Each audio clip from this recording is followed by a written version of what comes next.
Mongolia को 70,000 करोड़, बांग्लादेश को 15,000 crore, Mauritius को 5। जिस देश में 25% जो है रात को भूखा सोए, उस देश का प्रधानमंत्री यशस्वी है। बर्बाद गुलिस्तान करने को तो एक उल्लू काफी था, हर शाख पर उल्लू बैठा है, अंजामे गुलिस्तान का क्या होगा।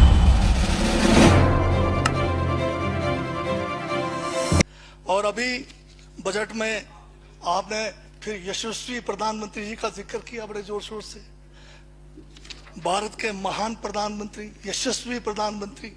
अब मैं ये पूछना चाहता हूं, भूटान को 10,000 करोड़, मंगोलिया को 70,000 करोड़, बांग्लादेश को 15,000 करोड़, मॉरिशस को 5,000 करोड़, नेपाल और अफ्रीका के देशों को 39 अरब करोड़, सरदार स्टैच्यू को 3,000 करोड़, उद्योगपतियों का ऋण माफ करने के लिए 5,55,000 करोड़, मोदी की विदेश यात्राओं पर 25,000 करोड़ और बीजेपी का मुख्यालय का 350 करोड़, मोदी और बीजेपी के विज्ञान पे 5,000 करोड़, मोदी की सुरक्षा में 24 घंटे में 1 करोड़ रुपए दिन का खर्च कर रहे हैं और साल में 591 करोड़ 30 लाख रुपए आप खर्च कर रहे हैं।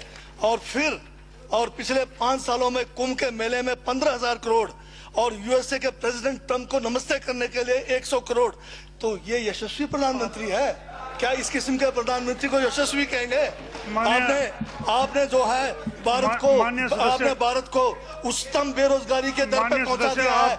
आज विश्व में भारत जो है भूखमरी में बांग्लादेश से भी नीचे है, आज पाकिस्तान से भी नीचे है। जिस देश में 25% जो है रात को भूखा सोए, उस देश का प्रधानमंत्री यशस्वी है क्या? जिसने देश की आर्थिकी को बिल्कुल नीचे कर दिया, छिन भिन कर दिया, जिसने जीडीपी खत्म कर दिया, जिसने नोटबंदी में लोगों को जो है नोटबंदी के तहत जो है लोगों को मरवा दिया, जिसने नौकरियां खत्म करा दी, जिसने महंगाई चरम पे पहुंचाई, जिसने पेट्रोल 100 रुपए कर दिया, डीजल 100 रुपए कर दिया, क्या वो यशस्वी है? क्या उसको यशस्वी कहेंगे आप?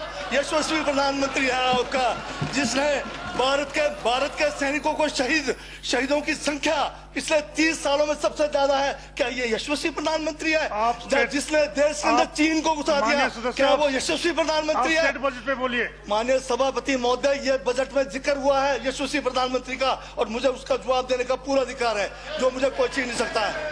ये क्या यशस्वी कहेंगे इसको आप? बहुत यशस्वी है। देश का जो है आज बिल्कुल देश को आर्थिक रूप से कंगाल, राजनीतिक रूप से कश्मीर से कन्याकुमारी जो अखंड भारत है वो खंड होने जा रहा है। हिंदू मुस्लिम कर करके आपने जो है इस देश की जो है ऐसी तैसी फेर रखी है। और अब जब मैं कह रहा हूं तो आपको तकलीफ हो रही है। आप बताइए क्या तकलीफ की उसमें है? आप अब ज्यादा अभी लाल किला आपने बेच दिया, रेलवे स्टेशन आपने बेच दिया, एयरपोर्ट आपने बेच दिया, यशस्वी प्रधानमंत्री है। कोयले के खदाने आपने बेच दिया, रेलगाड़ी आपने बेच दिया, बंदरगाह आपने बेच दिया, बेकिस्मती जमीनें आपने बेच दी यशस्वी प्रधानमंत्री जी ने। और कहते हैं कि देश बदल रहा है, देश बिक रहा है। महाराज ये कहिए देश बिक रहा है। LIC तैयार है बेचने के लिए, IDB भी तैयार है, ये जो एयर इंडिया तैयार रखा हुआ है, BSNL बेचने वाले हैं, ONGC बेचने वाले हैं। छोड़ने वाले क्या? आखिर में ये देश को भी बेच के चले जाएंगे। क्या है उनका? एक झोला है, झोला लेके चल पड़ेंगे। ये है आपका यशस्वी प्रधानमंत्री। ये यशस्वी प्रधानमंत्री है। दाढ़ी बढ़ाने से टैगोर नहीं बन जाते।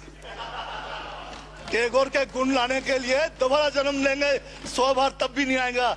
हाँ, दाढ़ी बदल के और मेकअप करा के 15-15 लाख के, उससे कुछ होने वाला नहीं है आपका।